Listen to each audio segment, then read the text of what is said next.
Добрый день, свободный народ Беларуси. Меня зовут Сергей Делевский. К нам в Координационный совет приходит очень много вопросов, что происходит в стачкомах, что происходит на профсоюзной линии, что происходит на предприятиях, где мы работаем.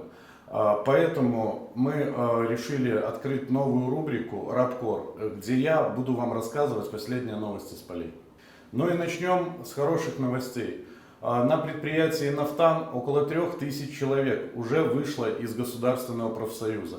И это отличный пример, которому вы можете следовать вместе. В стране вторая волна коронавируса, которую все-таки признал наш Минздрав.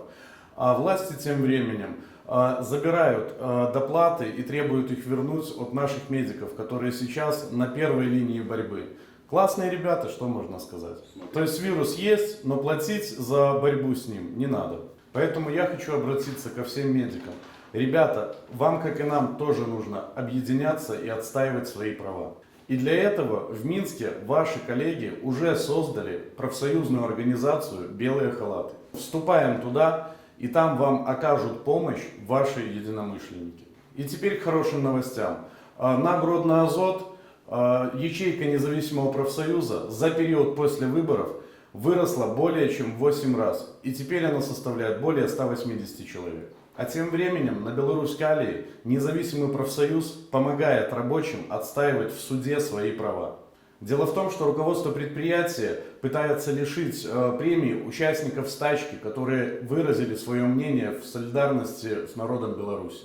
А еще мы получили письма поддержки от итальянских и российских профсоюзов.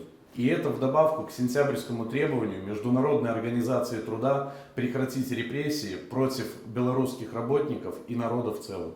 Коллеги, спасибо вам огромное за вашу солидарность. Она сейчас важна как никогда. Ну и последнее. К нам продолжают поступать в больших количествах заявки на вступление в независимые профсоюзы. Мы стараемся отвечать на интересующие вас вопросы, и нас становится все больше, мы с каждым днем все сильнее. Если у вас возникают какие-либо вопросы, либо предложения по работе независимых профсоюзов, присылайте их на сайт blrs.online и по всем контактам, которые указаны на данном сайте.